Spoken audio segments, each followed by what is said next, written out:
سروں کو نیزوں پہ جب اٹھایا، سر ایک چھوٹا سا مل نہ پایا، لعین نیزہ زمین پہ مارا، تو لاش اصغر کا ساتھ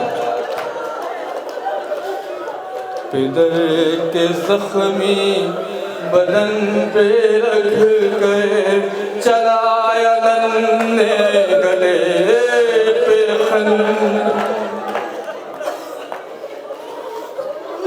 غریب زہرا کا یہ بدن ہے جو در بدر ہے، بدر کے سینے پہ سونے والی، جب اس بدن کے قریب پہنچی، یہ آ کے شمر لعین دیکھا، بدر سے لپٹی ہوئی تھی بیٹی، پکڑ کے بالوں سے چھڑا،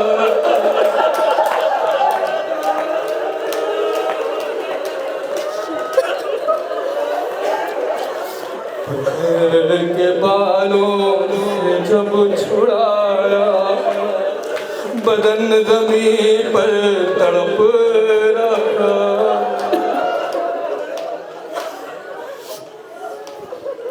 سروں کو نیزوں پہ جب چڑھایا، سر ایک چھوٹا سا مل نہ پایا، لعین نیزہ زمین پہ مارا، تو لاش اصغر کا ساتھ آیا، بدر کے زخمی بدن پہ رکھ کر چلایا ننھے گلے پہ خنجر۔ غریب کا یہ غریب سے ہے، کہیں پہ تلوار کے نشان ہیں، کہیں پہ نیزے ہیں برچھیاں ہیں، لہو بھی زخموں سے رس رہا ہے، غریب کی زخمی ایڑیاں ہیں، بدن ہے یہ چاک چاک ہائے، بھری ہے زخموں میں خاک ہائے، غریب کا یہ غریب سے ہے۔ موت کا سامان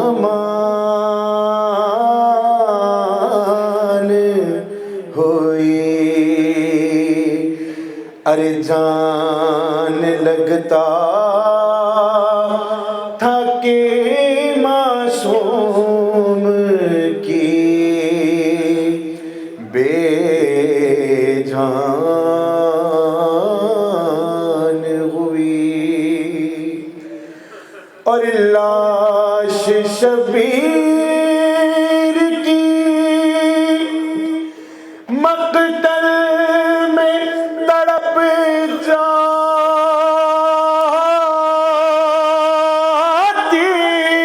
تھی، قید خانے سے جو بچی کی صدا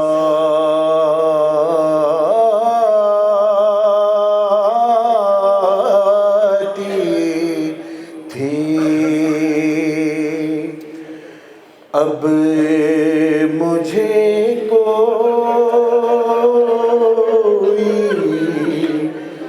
سکینہ نہیں کہتا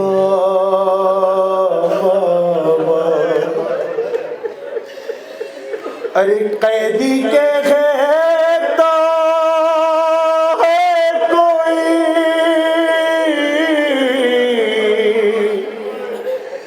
قیدی کہتا ہے کوئی یتیمہ بابا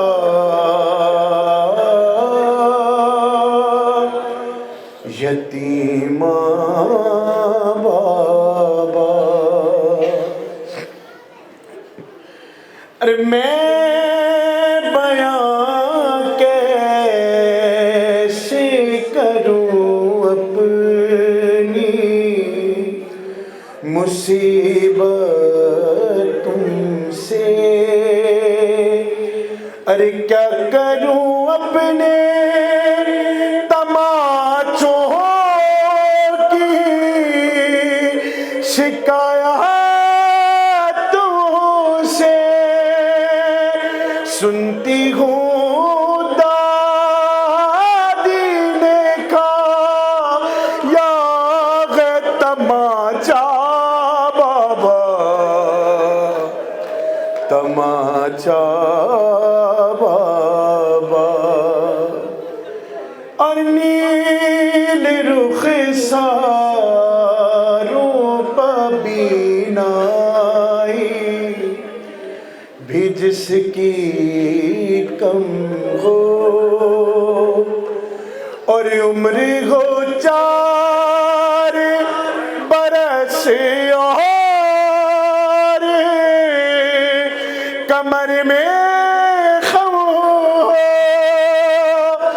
آپ نے دیکھی ہے کیا ایسی ضعیفہ بابا ضعیفہ بابا ارے خون بے شیر سے اندازہ کیا تھا میں نے اور آپ کا چہرہ تو پہچان لیا تھا میں نے آپ پہچانو گے کیسے میرا چہرہ بابا چہرہ بابا بیٹا جنت کا مالک حسین اپنی ماں سے کہہ رہے ہیں اماں کسی نے پانی کی ایک بوند بھی نہ دی اماں اماں اماں کسی نے پانی کی ایک بوند بھی نہ دی ارے میں بار بار کہتا رہا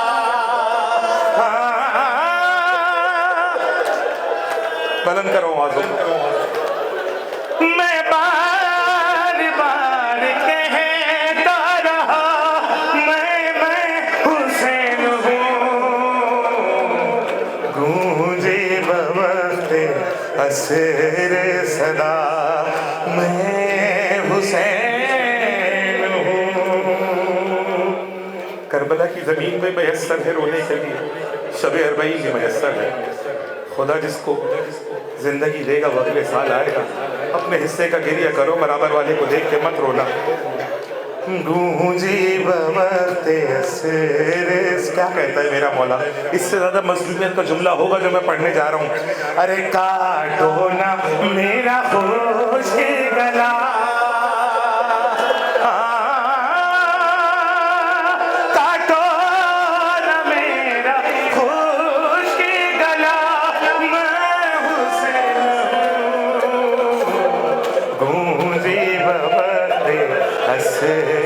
صدا میں حسین ہوں اللہ ان آوازوں پہ اپنی رحمت نازل کرے. مصرع پڑھنے جا رہا ہوں, سننا, بڑا ہی درد کا مصرع ہے.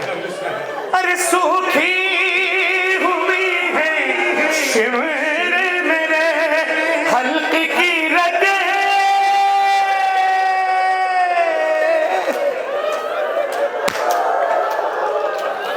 سوکھی ہوئی ہے شمر میرے حلق کی رگیں, سوکھی ہوئی ہے شمر میرے حلق کی رگیں.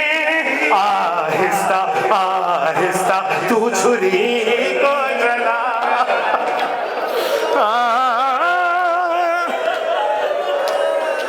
آہستہ تو چھری کو چلا. میں حسین ہوں گونجی بوقت عصر صدا, میں حسین. ایسا تو بھی دیا کرو کم از کم ابوالفضل العباس کے روزے تک تو تمہاری آواز جائے. مصرع پڑھنے جا رہا ہوں, شہزادہ علی اکبر کو پرسہ دینے جا رہا ہوں کربلا کی سرزمین پہ. زانو پہ سر کو رکھ کے کہا ایک ضعیف نے,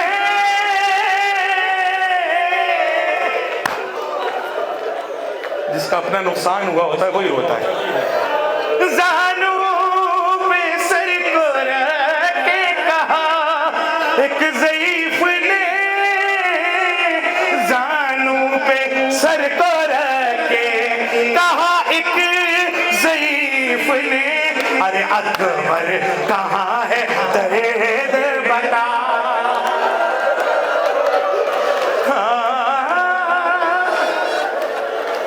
اکبر کہاں ہے درد بتا. میں حسین ہوں گونجی بوقت عصر صدا. معرفت کربلا میں بتا چکا, میں جلدی جلدی آخری 2-3 شعر پڑھ رہا ہوں. مولا ابوالفضل العباس کا پرسہ پیش کرتا ہوں. یہی فرات کا کنارہ ہے جہاں تم بیٹھے ہو. شعر سننا.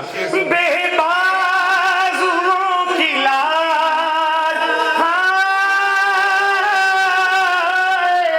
بے بازوؤں کی لاش تڑپ کر الٹ گئی, بے بازوؤں کی لاش تڑپ کر الٹ گئی. آئی فرات پہ جو صدا, آئی فرات پہ جو صدا. میں حسین ہوں گونجی بوقت عصر. میں شعر پڑھ رہا ہوں, محسوس کرنا جب روضہ حسین کے قریب جاؤ تو بتانا شعر صحیح ہے یا غلط. محسوس ابھی ہوتا ہے یہ زائرین کو, محسوس ابھی ہوتا ہے یہ زائرین کو. اور روزے سے آ رہی ہے صدا, روزے سے آ رہی ہے صدا. میں حسین ہوں. رضا سرسوی صاحب کا یہ کلام تھا. آخری شعر پڑھ رہا ہوں, عجیب مسائل لکھا ہے رضا سرسوی نے. آخری شعر آپ کی خدمت میں حاضر کرتا ہوں.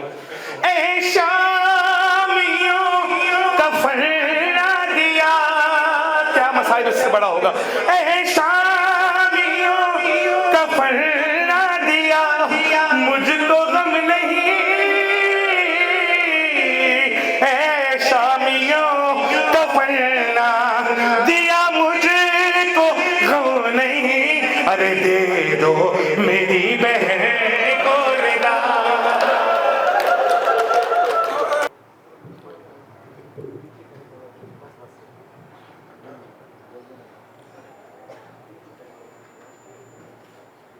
بہت سے حضرات منبر پر آنے سے پہلے خصوصی التماس سے دعا کرتے ہیں مختلف حاجتوں کے لیے.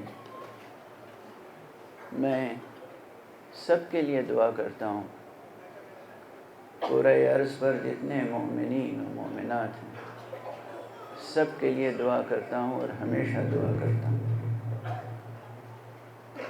لیکن آپ کو یقین دلانا چاہتا ہوں کہ بعض مجلسیں، بعض محفلیں اور بعض ساعتیں ایسی ہوتی ہیں جب آپ کو دعا کرنے کی ضرورت نہیں ہوتی۔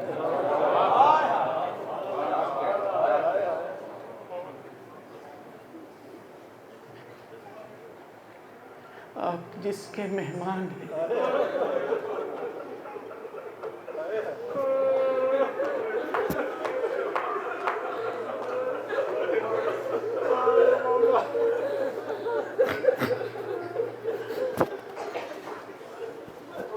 آپ یقین فرمائیں، آپ جس کے مہمان ہیں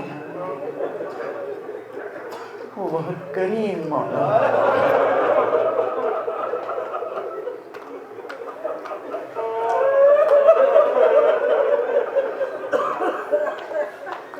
قسم ہے عصر کی جب کوئی ہم رکاب نہ تھا،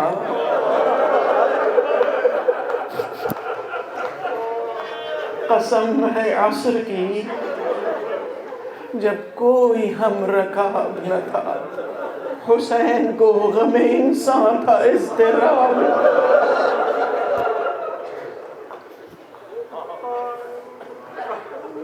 آپ کا آقا، آپ کا مولا، آپ کا امام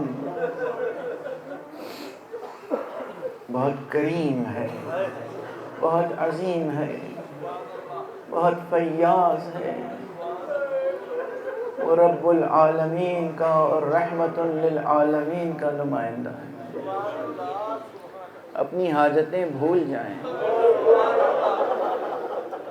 اپنی بیماریاں بھول جائیں،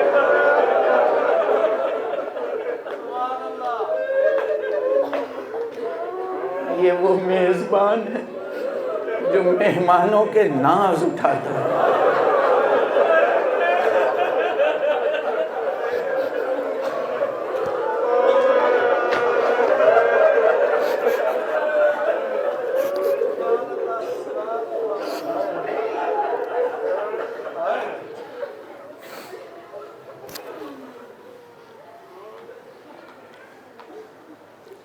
پھر بھی میں دعا کرتا ہوں خصوصیت سے جو بیمار ہیں پروردگار انہیں شفاء کامل عطا۔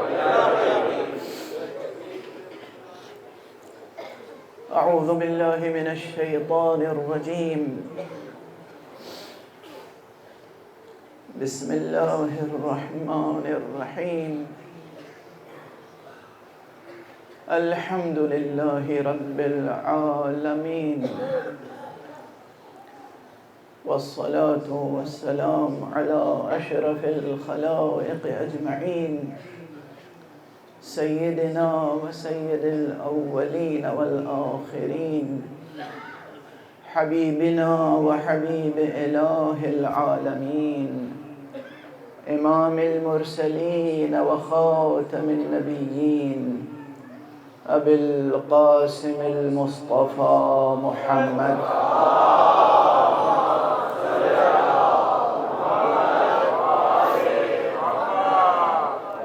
وعلى أهل بيته الطيبين الطاهرين الهداة المهديين المعصومين المظلومين، واللعنة الدائمة على أعداء الحق والدين. أما بعد، فقد قال الله تعالى عز اسمه في محكم كتابه ومتقن خطابه، بسم الله الرحمن الرحيم، وواعدنا موسى 30 ليلة وأتممناها ب10 فتم ميقات ربه 40 ليلة، صدق الله العلي العظيم.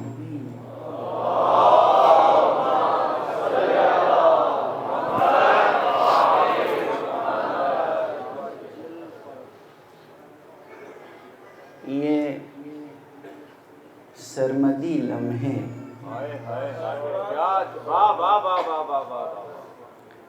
یہ سرمدی لمحے وہ ہیں جن میں پورا ظرف زمان و ظرف دہر سمویا ہوا ہے۔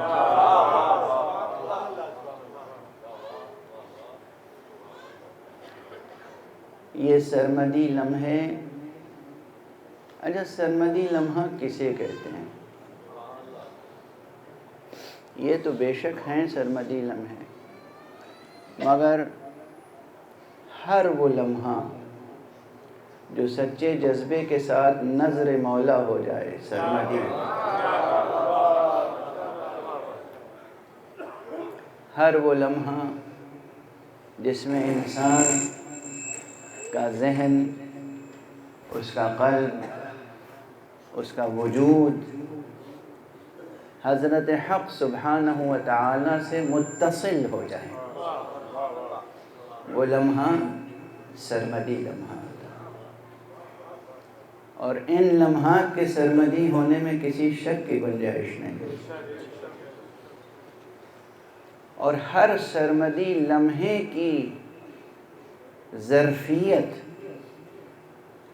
ایسی بے کراں ہوتی ہے کہ وہ پورے ظرف زمان کا احاطہ کر سکتا ہے۔ یہ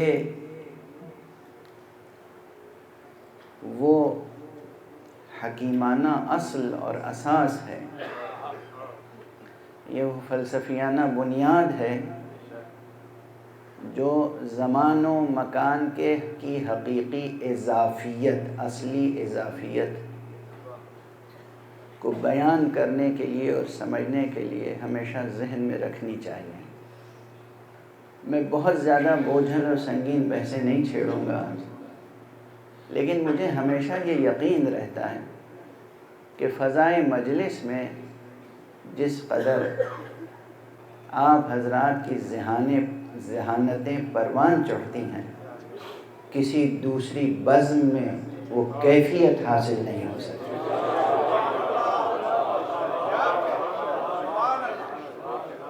کسی دوسری بزم میں، چاہے وہ یونیورسٹیز کی فلسفی کی کلاسیں ہوں یا حوزہائے علمیہ کی اصول و فقہ کی کلاسیں ہوں، اور یا خانقاہوں کی عرفان و سیر و سلوک کی کلاسیں، کسی بھی کلاس میں، کسی بھی بزم میں، کسی بھی محفل میں، کسی بھی مجلس میں ذہن و قلب و وجود انسانی اتنا بارور نہیں ہوتا جتنا فرش عزا پر اور فضائے مجلس حسین۔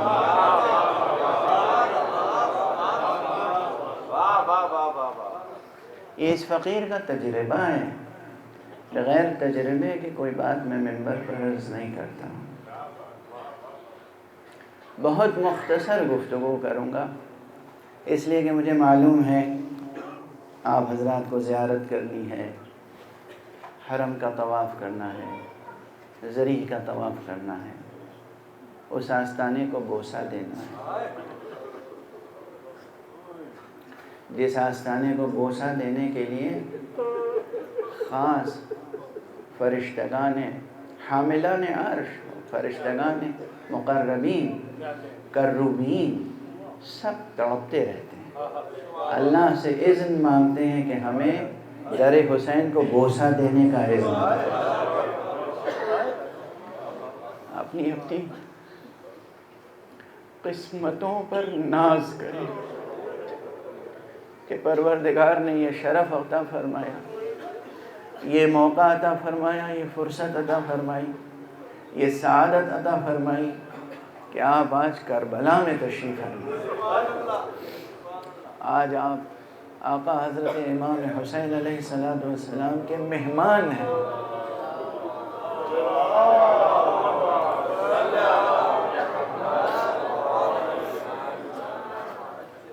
صرف چند باتیں عرض کروں گا، اور اس کے بعد آپ دیکھ رہے ہیں خود اپنی کیفیت اور میری کیفیت، گریہ کرنے کے لیے، ماتم کرنے کے لیے تو کسی بیان کی ضرورت نہیں ہے، صرف ایک قلب بیدار چاہیے، صرف ایک ذہن بیدار چاہیے، صرف آپ کے احساس جاگتے رہیں، تو پھر کسی بیان کی ضرورت نہیں ہے۔ کیا اچھا مصرع پڑھا تھا انہوں نے، آخری مصرع، کہ آج تو ہر ایک سن رہا ہے، روزے سے یہی صدا آ رہی ہے کہ میں حسین۔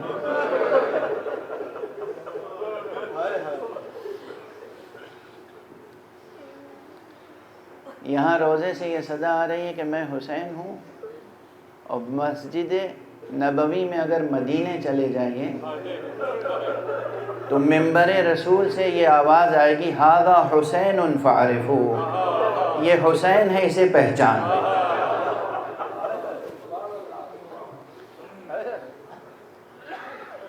حضور اکرم امام المرسلین خاتم النبیین صلی اللہ علیہ وآلہ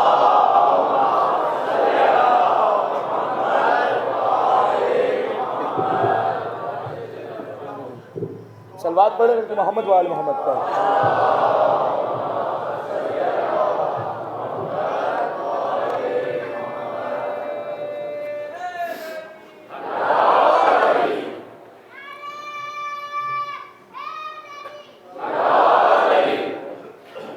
حضور علیہ السلام کے یہ جملے حدیث کی کتابوں میں موجود ہیں، تاریخ کی کتابوں میں موجود ہیں۔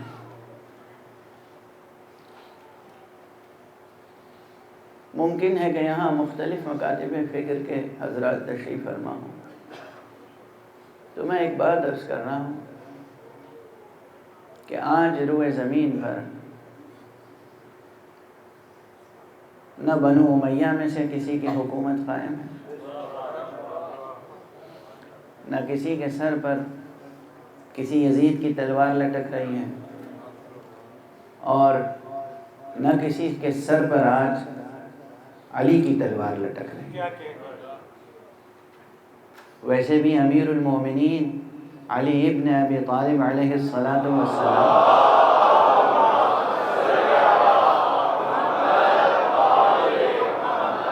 کی ذات گرامی وہ ہے جنہوں نے اپنی تمام قوت بازو، اپنی تمام شجاعت نظر خدا کر دی تھی۔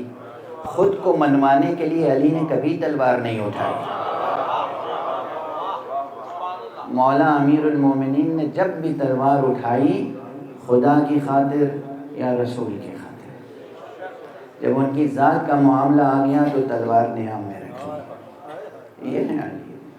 مولا علی کے صفات میں یہ دونوں صفتیں بہت غور طلب ہیں کہ آپ نے شجاعت نظر خدا اور نظر رسول کر دی تھی، اور صبر کو اپنے لیے اختیار فرما لیا تھا۔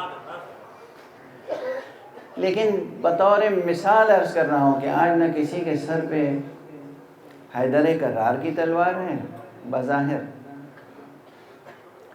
اور نہ کسی کے سر پہ بنو امیہ کی تلوار ہے ان کی۔ آج حجت تمام ہو چکی ہے ایک ایک فرد پر۔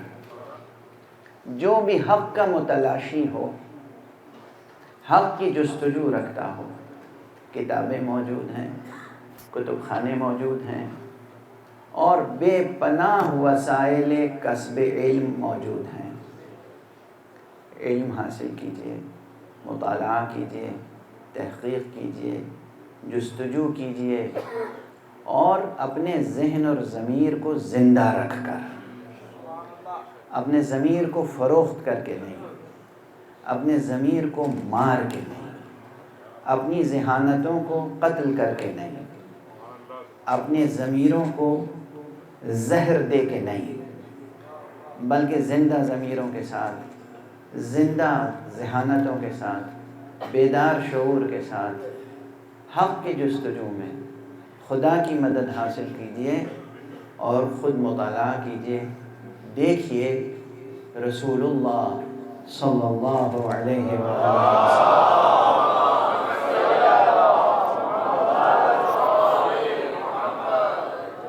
نے یہ فرمایا تھا یا نہیں کہ حسین منی وانا من حسین، یا الحسین منی وانا من الحسین، یہ فرمایا تھا یا نہیں فرمایا؟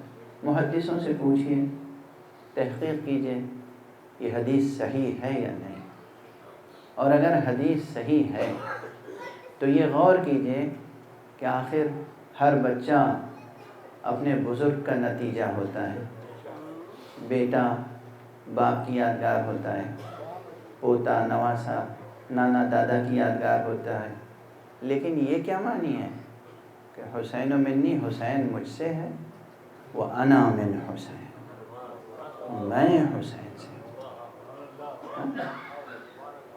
پوچھئے اور اپنی جگہ بیٹھ کے غور کیجئے اس کے کیا معنی ہے، اس کے کیا معنی ہے، یا کیا حضور نے یہ فرمایا تھا یا نہیں کہ ھذا حسین فاعرفوہ، اپنے آغوش میں بٹھا کے ممبر کی بلندی پر اپنے آغوش میں بٹھا کے کہا تھا یہ حسین ہے، اسے پہچانو۔ اس بچے کو، ارے مدینے میں کون نہیں تھا جو حسین کو نہیں پہچانتا تھا؟ کون تھا جو حسین کو نہیں پہچانتا تھا؟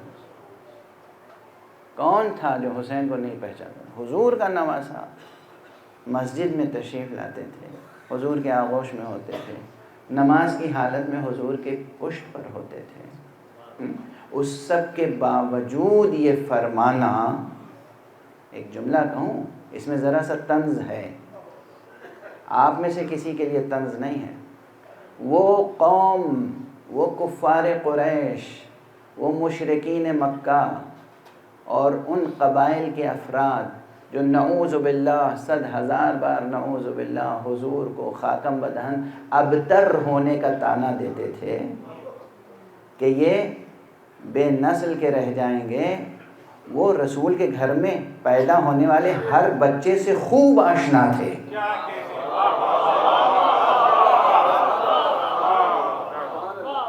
اور ہمارے وہ جو حضور کو ابتر کا طعنہ دیتے تھے وہ تو خبر رکھتے تھے جب حضور کے گھر میں حسن پیدا ہوئے اس کی بھی خبر تھی، حسین پیدا ہوئے اس کی بھی خبر تھی، پھر حسین کون ہیں، بچوں کی بھیڑ میں، بچوں کے غول میں، بچوں کے مجمع میں بھی حسن اور حسین کو پہچانا جا سکتا تھا، دونوں حیثیتوں سے، ایک یہ کہ رسول کے بچے تھے، رسول کے فرزند تھے، دوسرے یہ کہ ان کی نورانیتیں تھیں۔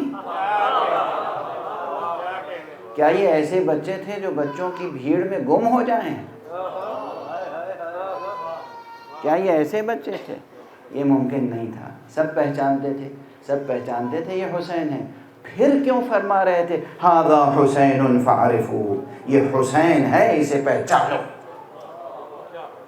اور پھر فرمایا حسین سبط من الاسباط، حسین تو اسباط میں سے ایک سبط ہے۔ اب آپ اس وقت جس جگہ بیٹھے ہیں ویسے تو اس جگہ کا نام بھی اسباط ہے، عربی میں سبط کہتے ہیں ظاہراً نواسے کو، لیکن اس کے اور بھی معانی ہیں، معنی کسی بھی لفظ کے سیاق و سباق سے معین ہوتے ہیں، ہر لفظ کے اوپر کم سے کم معنی کی 4-5 تہیں ہوتی ہیں، ہر لفظ پر معنی کی 4-5 تہیں ہوتی ہیں۔ یہ میرا بہت پرانا جملہ ہے، بار بار کہہ چکا ہوں، یہ بچہ سامنے بیٹھا ہے اس لیے بہت تیزی سے کہہ کے گزر رہا ہوں کہ ڈکشنری میں، ڈکشنری کو تو میں الفاظ کا مقبرہ کہتا ہوں، ڈکشنریاں کتابیں لغت مردہ لفظوں کا مقبرہ ہے، مجموعہ، اس میں سے کوئی لفظ اٹھا کر کوئی ادیب، کوئی خطیب، کوئی عالم، کوئی شاعر وہ اس میں روح پھونکتا ہے، تب وہ لفظ زندہ ہوتا ہے۔ جب وہ لفظ میں روح پھونکتا ہے نا تو پھر اس میں کئی چیزیں شامل ہوتی ہیں، اس میں ایک لغوی معنی ہوتے ہیں، ڈکشنری میننگ، اس میں ایک نحوی معنی کا اضافہ ہوتا ہے، جس سینٹنس میں جس جگہ پہ وہ لفظ استعمال ہو رہا ہے وہاں اس لفظ کی کیا حیثیت ہے، یعنی جملے میں یہ لفظ فاعل ہے یا مفعول ہے یا مضاف ہے یا مضاف الیہ ہے، وہ معنی کی ایک دوسری تہ آتی ہے۔ پھر یہ جملہ کہہ کون رہا ہے، کہنے والے کی شخصیت اس جملے میں دمکتی ہے، اور وہ کہنے والا کس تہذیبی پس منظر سے تعلق رکھتا ہے، تو پوری تہذیب ایک لفظ میں جگمگاتی ہے۔ ہر لفظ پر کم سے کم معنی کے کئی آسمان ہوتے ہیں۔ تو حضور استعمال کر رہے ہیں لفظ سبت۔ قرآن مجید میں دیکھیے گا اسباط کا لفظ کہاں آیا ہے؟ قرآن مجید میں اسباط کا لفظ آیا ہے یا نہیں آیا ہے؟ اس وقت تفصیل عرض کرنے کی گنجائش نہیں۔ قرآن مجید میں لفظ اسباط تلاش کیجیے گا، اور پھر اس فقیر کا یہ جملہ یاد رکھیے گا، جب حضور فرما رہے تھے حسین سبط من الاسباط، حسین تو اسباط میں سے ایک سبط ہیں، اس کے معنی یہ تھے کہ فرما رہے تھے کہ اس حسین کو ایک فرد نہ سمجھنا، یہ تنہا ایک امت ہے۔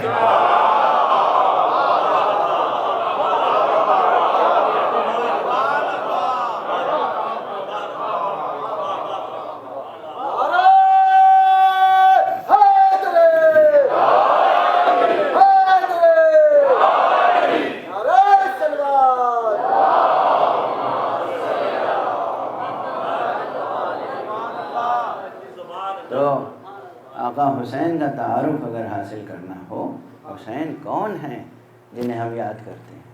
حسین کون ہیں جن کے لیے اس وقت زمین تا آسمان ہر مخلوق خدا یا حسین کہہ رہے ہیں؟ یہ کون ہے حسین؟ حضور کے الفاظ سے دریافت کیجیے، اور اگر قرآن سے آپ تلاش کریں گے کہ حسین کون ہے، تو میں عرض کروں قرآن مجید کی ہر آیت بتائے گی کہ حسین کون ہے۔ یہ بھی میرا پرانا جملہ ہے، کہیں سے بھی قرآن کی تلاوت کیجئے وہ ذکر حسین سے مربوط ہو جاتی ہے۔ قرآن مجید میں اور حسین میں بڑی نسبتیں ہیں۔ قرآن مجید کو دیکھنا بھی عبادت ہے، قبر حسین کو دیکھنا بھی عبادت ہے۔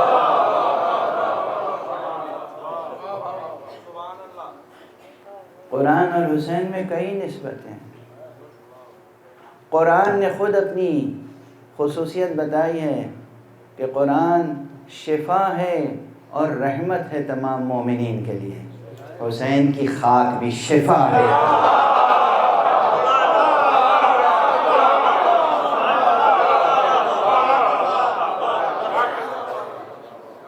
حسین اور قرآن میں بہت نسبتیں ہیں۔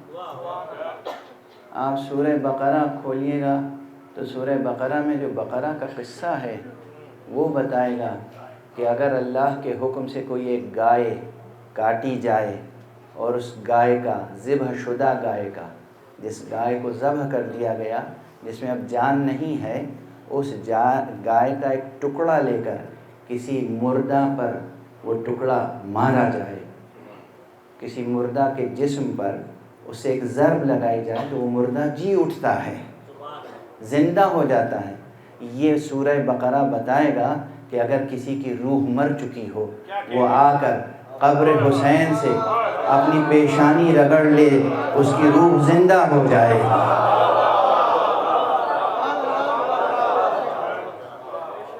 اور روح ہی نہیں، اگر آقا کی مصلحت ہوگی، مشیت الہی ہوگی، تو آپ کسی مردہ کو بھی لائیں گے نا، تو وہ آقا حسین کے گنبد کے نیچے زندہ ہو سکتا ہے۔ یہ سورہ بقرہ بتائے گا آپ کو۔ سورہ آل عمران بتائے گا کہ حسین کا نسب کتنا بلند ہے۔ سورہ نساء بتائے گا کہ حسین کے گھر کی خواتین کس قدر بلند پایا تھی۔ سورہ مائدہ بتائے گا کہ حسین کا دسترخوان کتنا وسیع ہوتا ہے۔ سورہ کوثر بتائے گا کہ اصل میں تو کوثر جاری حسین کا نام ہے۔ سورہ نصر بتائے گا کہ اللہ کی نصرت اور فتح دراصل حسین کی شکل میں سامنے آتی ہے۔ ایک ایک سورہ اور ایک ایک آیت حسین کا تعارف کرائے گی، بشرطے کہ آپ کا دل بیدار ہو، ذہن بیدار ہو۔ ایک صلوات پڑھیں محمد۔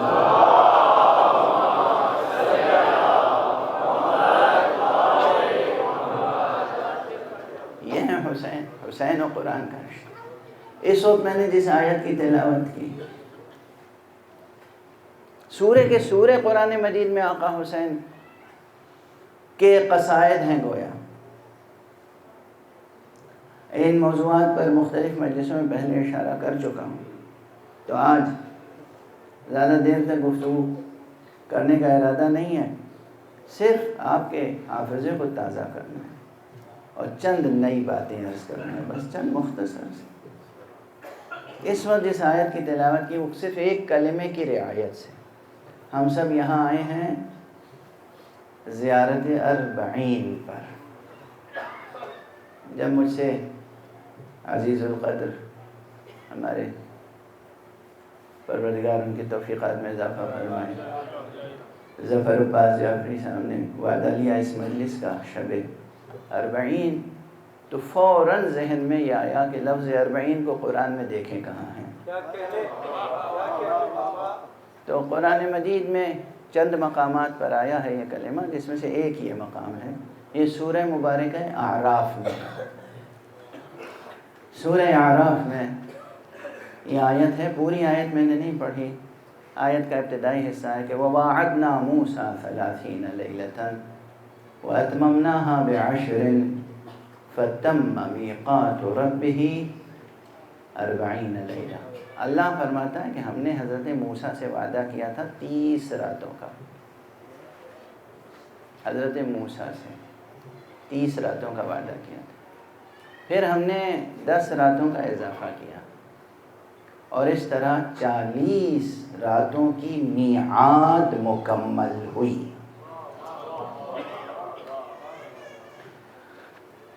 اس آیت سے اکتساب فکر کر کے، اب دیکھیں یہ ایک اسلوب ہوتا ہے، بس ایک ترکیب میں نے عرض کر دی۔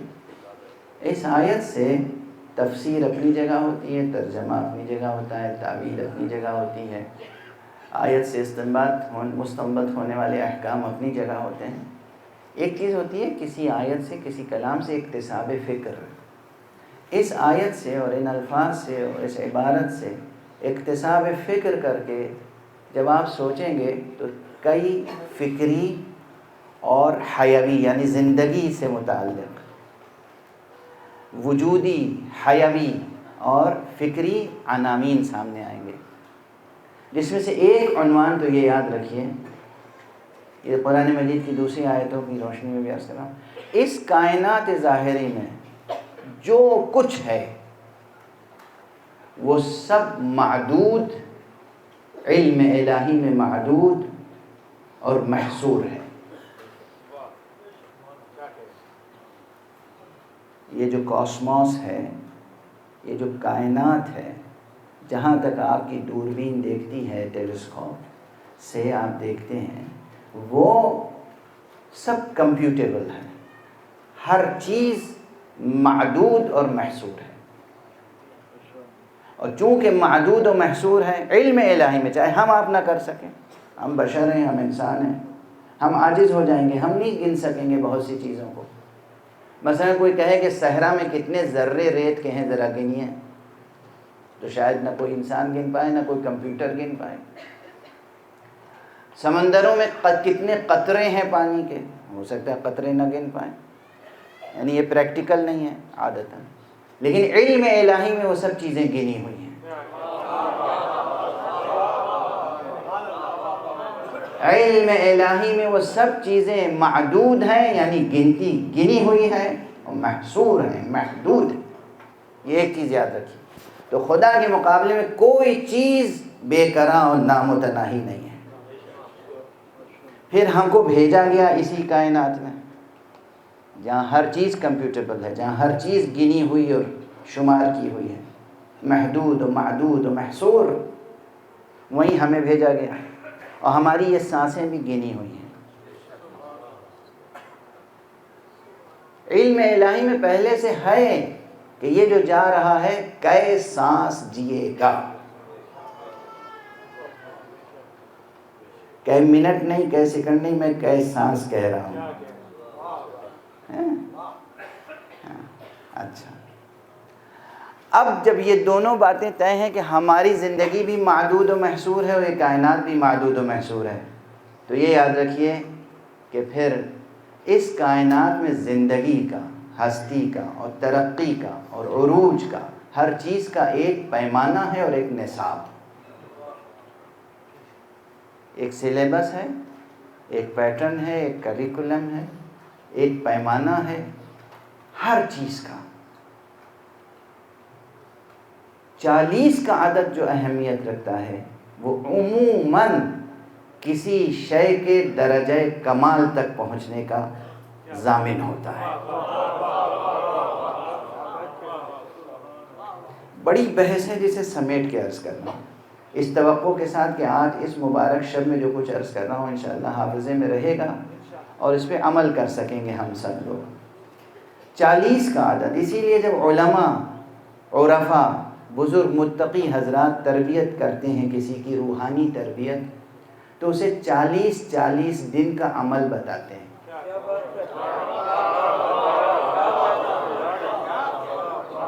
دیکھو یہ دعا لے جاؤ، یہ چھوٹی سی دعا ہے، اسے روزانہ پڑھنا نماز صبح کے بعد 40 دن تک، 40 دن کے بعد بتانا نتیجہ کیا ہے، ٹھیک ہے نا؟ تو یہ 40 کا عدد ایک اہمیت رکھتا ہے۔ ویسے بھی اللہ سبحانہ و تعالیٰ نے کہا کہ نبی، اولو العزم نبی، اولو العزم نبی، صاحب کتاب نبی موسیٰ علیہ السلام وعلی نبینا وعلیہ السلام، ان کو بھی پروردگار نے اپنے یہاں بلایا اور ایک خاص نصاب عطا کیا، تو پہلے 30 راتوں کا اور اس میں 10 راتوں کا اضافہ کر کے 40 راتوں کا۔ جس طرح وہاں نبی اولو العزم جناب موسیٰ کے روحانی اور پیغمبرانہ سفر میں 40 دنوں کی ایک اہمیت ہے، 40 شب و روز کی، اسی طرح مثیل جناب موسیٰ حضرت ابو عبداللہ الحسین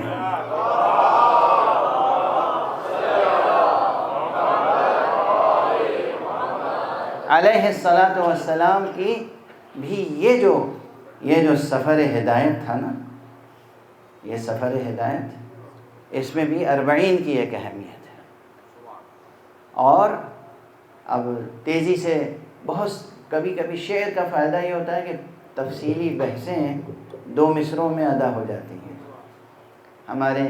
ویسے تو اس سے پہلے ایک جگہ میں نے عرض کیا تھا تفصیل سے کہ معصومین کی زندگیاں، جوانوں عزیزوں یاد رکھنا، پھر یہ جملہ دوہرانا، ہمارے اماموں کی زندگیاں یہ تو ایک دن میں صدیوں کا کام کرتے تھے۔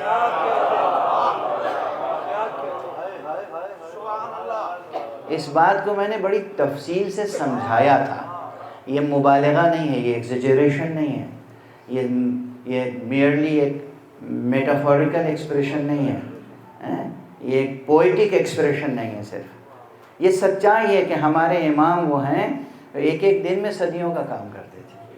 اور اس بات کو بطور خاص امام حسین کے تعلق سے ہمارے ایک بہت بزرگ دوست ہوا کرتے تھے، حضرت علامہ نجم افندی کے فرزند جناب سہیل افندی صاحب، مرحوم و مغفور، بہت اچھے شاعر بھی تھے، بہت اچھے ذاکر اہل بیت بھی تھے، پروردگار ان کے درجات بلند فرمائے۔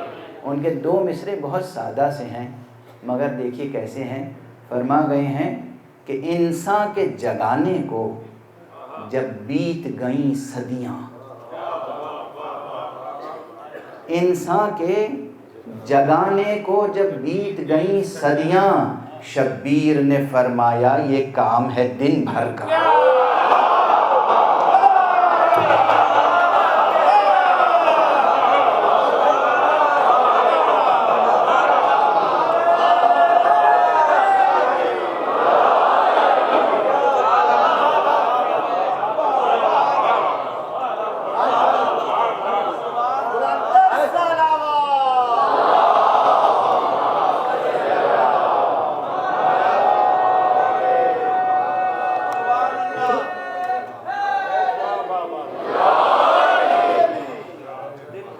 انسان کے جگانے کو جب بیت گئیں صدیاں شبیر نے فرمایا یہ کام ہے دن بھر کا، مگر وہ بھی دن کون سا دن تھا جو قیامت کے برابر تھا۔ اور دوسرا شعر عرض کر رہا ہوں کہ جو ایک فارسی کا شعر ہے، لیکن یہ کسی ایرانی شاعر کا نہیں ہے، کسی بہت مشہور شاعر کا نہیں ہے، یہ ہمارے لاہور میں ایک شاہ زنجانی صاحب ہوا کرتے تھے، بزرگ، کافی عرصہ قبل ان کا انتقال ہو چکا ہے۔ اب ان کے بچے، خاندان میں کئی حضرات ہیں، اللہ ان سب کو سلامت رکھے۔ شاہ زنجانی صاحب مرحوم، ان کی ایک جنتری بھی چھپا کرتی تھی، تو وہ جو بانی تھے اس کے، انہوں نے فارسی میں ایک سلام کہا تھا، اور اس سلام کا ایک شعر اتنا مشہور ہوا کہ آپ میں سے بہت سو کو یاد ہوگا۔ وہ شعر یہ ہے کہ حدیث عشق دو بابست کربلا و دمشق، حدیث عشق دو بابست کربلا و دمشق، یکے حسین رقم قد دیگری سیاح۔ عشق کی داستان کے بس دو ہی باب ہیں، ایک کربلا ایک دمشق، ایک باب حسین نے لکھا، ایک باب زینب نے لکھا۔ ابھی ذرا ضبط کیجئے، ابھی کچھ باتیں اور عرض کریں۔ یہ تو بہت سے نکات ہیں نا، بکھرے ہوئے مضمون ہیں، جسے سمیٹ کے چاہ رہا ہوں کہ ایک تقریر میں کم سے کم عرض کر دوں۔ اب اگر یہ تقریر لکھی گئی اور کتابچے کی شکل میں چھپی مثلاً، اور اس کے بعد اس کی شرح لکھی، نیچے کسی نے حاشیہ لکھا، تو پوری ایک کتاب، ایک تھیسس کمپلیٹ ہو جائے گی۔ کہ اس آیت کا جو انتخاب کیا میں نے اس شب میں 40، یہ 40 ایک نصاب کمال ہوتا ہے، ایک چیز کو درجہ کمال تک پہنچانے کے لیے۔ خدا کی قسم اس میں بہت اسرار ہیں، بہت اسرار ہیں، لیکن وہ تمام اسرار اس وقت بیان نہیں کیے جا سکتے۔ ایک تو ظرف وقت میں گنجائش کم ہوتی ہے، اور دوسرے یہ کہ ہم لوگ کبھی کبھی کچھ اشارے کر دیتے ہیں اور پھر خاموش ہو جاتے ہیں۔ ان اشاروں کی تکمیل جو مستعد طبیعتیں ہیں، جو آمادہ حضرات ہیں، آمادہ ظرف و قلب ہیں، وہ خود کر لیتے ہیں۔ جو آمادہ نہیں ہیں، جن سے ان اسرار کو پردے میں رکھنا ہے، پردے میں رہ جاتے ہیں۔ اس لیے بہت تفصیل ہر موقع پہ نہیں گزارش کی جاتی۔ ایسے کہا جاتا ہے کہ سمجھنے والا سمجھ لے، جس کو نہیں سمجھانا ہے وہ نہ سمجھے۔ جو تحمل نہیں رکھتا، جو برداشت نہیں کر سکتا، جو اس بار کو اٹھا نہیں سکتا، ہم اس پہ بوجھ ڈالنا بھی نہیں چاہتے،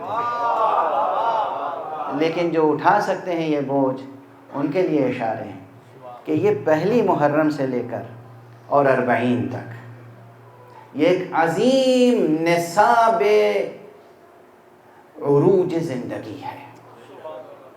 عروج کا لفظ استعمال کر رہا ہوں، یہ ایک عظیم نصاب معراج زندگی ہے، قربانیوں کے ساتھ، ایثار کے ساتھ، عشق کے ساتھ، معرفت کے ساتھ۔ اگر انسان سال کے 365 دن میں یہ 40 دن واقعاً یاد خدا، یاد رسول، یاد امام اور یاد امام حسین میں بسر کرے اخلاص کے ساتھ، وہ انسان اس روحانی اور معرفت اور عرفان کے اس بلند درجے تک پہنچ سکتا ہے کہ فرشتے بھی اسے رشک کی نگاہ سے دیکھیں۔ جب میں ایسے جملے کہتا ہوں تو لوگ سمجھتے ہیں کہ یہ غلو کر رہے ہیں، یہ مبالغہ کر رہے ہیں، یہ بات کو حد سے بڑھا کے کر رہے ہیں۔ نہیں، کچھ نہیں۔ فرشتے تو آپ یہاں بیٹھے ہوئے حسین کو یاد کر رہے ہیں نا، آپ کی اس مجلس پہ رشک کی نگاہ سے دیکھتے ہیں۔ ملائکہ رشک کی نگاہ سے دیکھتے ہیں، ملائکہ آپ کو رشک کی نگاہ سے دیکھتے ہیں۔ بہرحال تو یہ جو 40 دن ہیں، یہ بہت اہم دن ہیں۔ جناب موسیٰ علی نبینا وعلیہ الصلاۃ والسلام کی زندگی دیکھیں، اور آپ یہ دیکھیں کہ مدینے سے جب چلے تھے امام حسین علیہ السلام بہت تیزی سے بسے شاہ، جب امام حسین چلے تھے مدینے سے تو کیا زبان پہ آیت تھی؟ وہی آیت تھی جو جناب موسیٰ کی زبان پہ آیت تھی، فخرج منها خائفا يترقب قال رب نجني من القوم الظالمين۔ جب مدینے سے چلے اور مکے پہنچے تو کون سی آیت تھی؟ وہی آیت تھی جو جناب موسیٰ کی زبان پر آیت تھی جب آپ مدین کے قریب پہنچے ہیں۔ اور اس موقع پہ میں نے آپ کے لیے اسی لیے کا انتخاب کیا کہ آپ جناب موسیٰ علی نبینا وعلیہ السلام کی حیات اور امام حسین علیہ السلام کی حیات میں بھی اگر موازنہ کریں گے تو ایک خاص ربط نظر آئے گا، اور وہ ربط یہ ہے، جناب موسیٰ نے اپنی قوم کو، بنی اسرائیل کو فرعون کی غلامی سے آزاد کرایا تھا۔ خدا کی قسم حسین سے کوئی وابستہ ہو جائے تو دنیا کی ہر طاغوت سے، دنیا کے ہر طاغوت سے آزاد ہو سکتا۔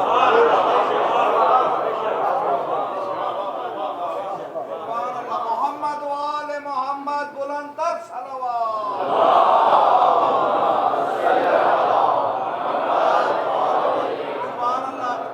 بس یہ ایک پیغام ہو گیا۔ اب ایک بات اور عرض کروں، آپ سب کربلا آئے ہیں، خدا آپ کی زیارتوں کو قبول فرمائے۔ ہر شخص آتا ہے اور سوچتا ہے کہ جب واپس جائیں گے تو اپنے لوگوں کے لیے ہم کوئی تبرک لے کے جائیں گے۔ کوئی یہاں سے عطر لیتا ہے، کوئی یہاں سے مصلی لیتا ہے، کوئی صدقہ لیتا ہے، کوئی تسبیح لیتا ہے۔ یہ سب خارجی چیزیں ہیں، یعنی یہ سب وہ چیزیں ہیں جو آپ بازار سے خرید لیتے ہیں۔ آپ یہاں سے وہ خوشبوئیں لے کے جائیں جو آپ کی روح میں بسی ہوئی ہے۔ ایثار کی خوشبو لے کے جائیں، قرب خدا کی خوشبو لے کے جائیں، آپ عشق اور محبت کی خوشبو لے کے جائیں، اخلاص کی خوشبو لے کے جائیں، ایثار و ہمدردی، ہر انسان کے لیے اپنے دل میں ہمدردی اور ایثار کا جذبہ لے کے جائیں، ہر انسان کے لیے۔ سب سے بڑا تحفہ یہ ہوگا کہ آپ یہاں اپنی روح کو آقا حسین کی قبر مبارک سے نکلنے والی خوشبوؤں سے معطر کر لیں، اپنے نفس کو، اپنی روح کو، اور اس طرح یہ خوشبو لے کر جائیں کہ آپ کے گھر میں سب سے پہلے تو محسوس ہو کہ بھئی یہ شخص زیارت کر کے جب سے آیا ہے کچھ بدلا سا۔ بس تیزی سے 2-3 حوالے دے دوں آپ کو۔ آقا حسین جب آ رہے تھے مکے سے کربلا کی طرف تو راستے میں اپنے خیمے میں زہیر قین تھے۔ زہیر قین کو آقا حسین نے بلایا۔ جب زہیر قین گئے اور آقا سے مل کے واپس آئے تو اس کے پورے قافلے نے کہا اور اس کی بیوی نے گواہی دی کہ تم جب گئے تھے حسین سے ملنے تو چہرے پہ یہ نور نہیں تھا، جب واپس آئے ہو تو تمہارا چہرہ دمک رہا ہے۔ تو جو آقا حسین سے مل کے واپس آتا ہے نا، اس کے چہرے پر ایک نورانیت ہوتی ہے۔ یہ نور لے کے جائیے گا۔ آپ کے گھر کے افراد، آپ کی بیوی، آپ کے بچے، آپ کے اعزاء، بھائی، اعزاء، اقربا، محلے والے سب یہ کہیں جب سے یہ کربلا سے واپس آیا ہے بدلا سا نظر آتا ہے۔ ہاں، خدا کی قسم کربلا آ کے سب کچھ بدل جاتا ہے۔ کربلا آ کے سب کچھ بدل جاتا ہے اگر انسان بدلنا چاہے۔ کربلا جب آتا ہے انسان تو یہ دنیا اس کی نگاہ میں حقیر ہو جاتی ہے، اور بس اس کی نگاہ میں خدا کی عظمت ہوتی ہے، خدا کی نعمتوں کی عظمت ہوتی ہے، رسول کی عظمت ہوتی ہے، اماموں کی عظمت ہوتی ہے، قرآن کی عظمت ہوتی ہے، دین کی عظمت ہوتی ہے، حق کی عظمت ہوتی ہے، اور دنیا کی ہر مشکل اس کے لیے آسان ہو جاتی ہے۔ دنیا کی ہر مشکل آسان ہو جاتی ہے۔ ایک انسان کے لیے اقتصادی مشکل تو مشکل ہوتی ہے، مگر دنیا کی اور بہت سی مشکلیں مشکل ہوتی ہیں عملی زندگی کی، لیکن سب سے بڑی مشکل جو ایک انسان کے لیے ہوتی ہے وہ عزت اور آبرو کی مشکل ہوتی ہے۔ کربلا جب انسان آتا ہے تو حق کی خاطر میں اس مشکل کو بھی آسان کر لیتا ہے۔ جب وہ یہ دیکھتا ہے کہ کربلا میں آقا حسین خود تو شہید ہو گئے اور اس کے بعد آقا حسین کے گھر کی مخدرات عصمت و طہارت، ان کے سروں کی چادریں چھن گئیں، ان کی ردائیں چھن گئیں. اور میں اکثر مجلسوں میں کہتا ہوں اور اسی شدت سے گریہ ہوتا ہے، اور آج بھی ہوگا، میں دیکھ رہا ہوں. مصیبت کے روایتیں اور تفصیلات بیان نہیں کر پاتا ہوں، میں بیان کر نہیں پاتا ہوں. ایک جملہ مجھے تڑپا دیتا ہے، کربلا میں زینب اسیر ہو.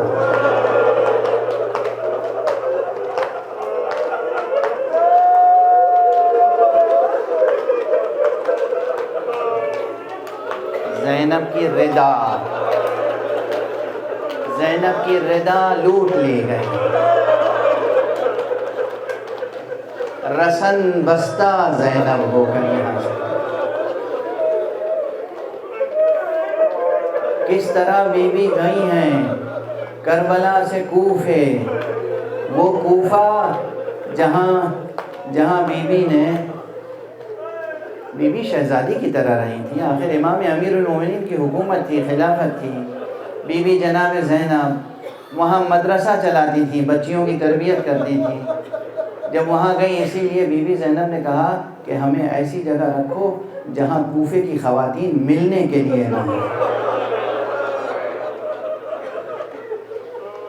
غیرت آتی ہے، حیا آتی ہے، شرم آتی ہے.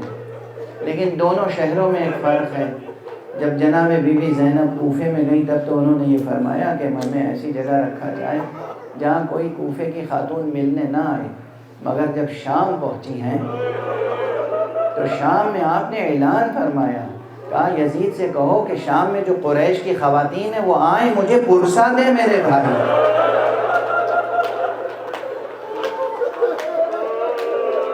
یہ بی بی زینب کس وقت کیا کہنا ہے، کس وقت کیا حکمت عملی اختیار کرنی ہے، بی بی جانتی ہیں. یہ روز شب اربعین ہے، کل روز اربعین ہے. آپ مختلف ذاکرین سے مسلسل مصائب سنیں گے، روایتیں، تاریخ سنیں گے. میں تو صرف آپ کے احساسات کو بیدار کرنا چاہتا ہوں. جناب بی بی زینب شام پہنچ چکی، اور جب شام پہنچی ہیں تو وہاں کیا کیا ظلم نہیں دیکھا آپ نے. جو شدید ترین ظلم ہے وہ دونوں درباروں میں دیکھا ہے، کوفے میں بھی اور شام میں بھی، کہ حاکم لعین تخت پر ہے اور تخت کے نیچے سامنے سر مبارک ہے.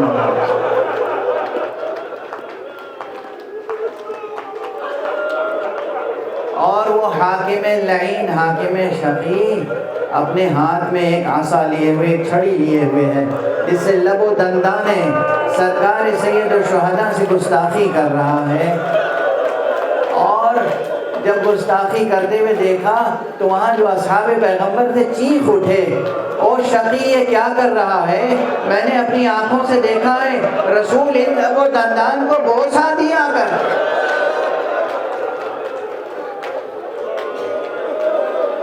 رسول بوسا دیا کرتے تھے. کیسی مصیبت تھی. اور بھی جملے ہیں تاریخ میں جو میں پڑھ نہیں سکتا، کلیجہ پھٹ جائے گا. میں پڑھ نہیں سکتا، مجھ سے پڑھا نہیں جاتا. کیا کیا ظلم سر مبارک پر ہوا ہے. بی بی زینب دیکھتی رہی. کوفے میں ظلم ہوا، راستے میں ظلم ہوا، شام میں ظلم ہوا. لیکن بہرحال شام میں، کوفے کے بازار میں، کوفے کے دربار میں، شام کے بازار میں، شام کے دربار میں بی بی کی تقریریں، امام سجاد کی تقریریں اتنی مؤثر تھیں کہ انقلاب آنا شروع ہوا. اور جب انقلاب آنا شروع ہوا اور یزید لعین نے بلا کے جناب سید سجاد سے کہا کہ اب آپ کو اختیار ہے، آپ چاہیں مدینے چلے جائیں اور چاہے شام میں رہیں، آپ آزاد ہیں. امام نے فرمایا کہ بھئی حفظ مراتب کا تقاضا یہی تھا. امام نے فرمایا میں پہلے پھوپھی سے اجازت لوں. پھوپھی کیا چاہتی ہیں؟ پھوپھی کیا چاہتی ہیں؟ جناب زینب سے پوچھا، کہا ہم مدینے جائیں گے مگر چند شرطیں ہیں.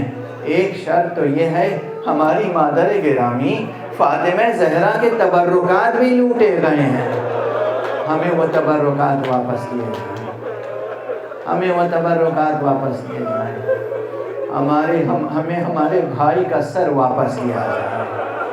شہداء کے سر واپس کیے جائیں، اور ایک اہم شرط یہ ہے کہ شام میں ہمیں عزاداری کرنے کا موقع دیا جائے، اعلان کیا جائے کہ زینب سوگوار ہے، خواتین قریش کی آئیں اور زینب کو پرسا دیں حسین کا۔ بی بی کی یہ اتنی بڑی تحریک تھی، اس پر بہت لوگوں نے لکھا ہے، شعر میں، نثر میں، اخبارات میں مقالے، تحقیقی مقالے سنتے رہتے ہیں آپ کہ کتنی بڑی عظیم تحریک ہے عزاداری، جس کو بی بی نے آغاز کیا ہے، شروع کیا ہے شام سے۔ بس مجلس ختم ہے، مسلسل رات بھر آپ نوحے سنیں گے، مصائب سنیں گے اور گریہ و ماتم کریں گے۔ میں آخری جملے پر تقریر ختم کر رہا ہوں۔ یزید نے کچھ شرطیں مانی، جس میں سے ایک شرط یہ تھی کہ سرحائے شہداء بھی واپس ملے، مگر بزحمت مجلس آراستہ ہوئی، مجلس عزا، بی بی سوگوار بیٹھی، اور جب سر آنا شروع ہوئے ہیں، جب سرکار سید الشہداء کا سر آیا، سب کے سب احترام میں کھڑے ہوئے، بی بی سر وقت کھڑی ہوئی، بھائی کا سر لیا، سینے سے لگایا، پیشانی پہ بوسہ دیا، ہائے حسین،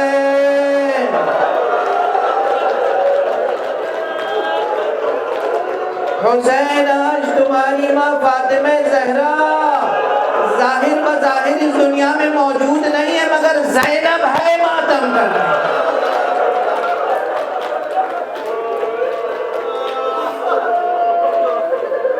بی بی نے بھائی کا سر لیا، استقبال کیا، پیشانی میں بوسہ دیا، ماتم شروع ہوا، گریہ شروع ہوا، نواز شروع ہوا۔ اس کے بعد بھی کچھ سر آئے، علی اکبر کا سر آیا، بی بی لیلا نے اٹھ کے لیا، جناب قاسم کا سر آیا، ام فروا نے آغوش میں لیا، کہتے مختلف سر آئے، مختلف ماؤں نے اپنے آغوش میں لیا، آخر میں 2 سر آئے، کوئی بی بی اپنی جگہ سے نہیں اٹھی۔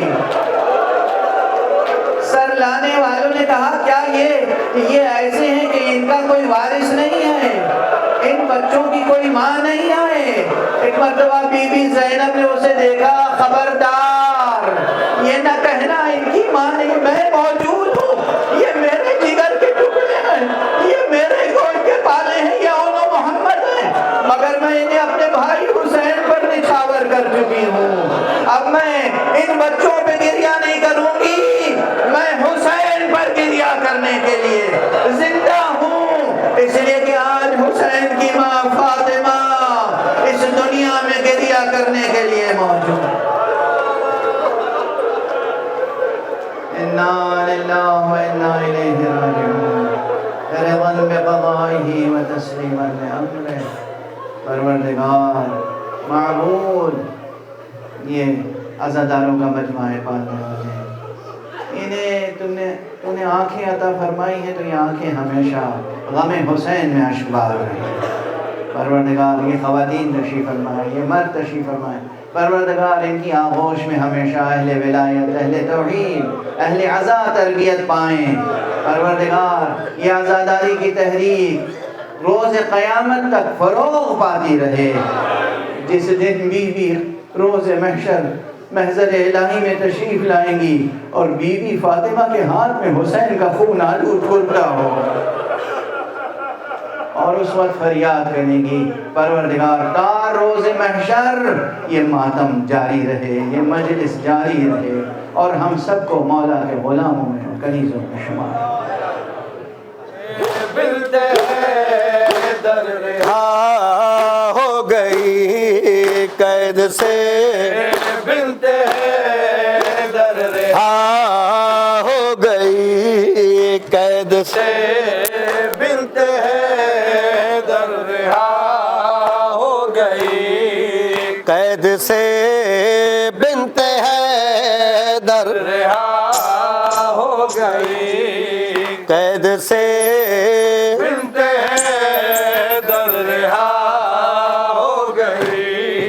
شام سے کربلا پھر چلا قافلہ، شام سے کربلا پھر چلا قافلہ، کالا پردہ ہماری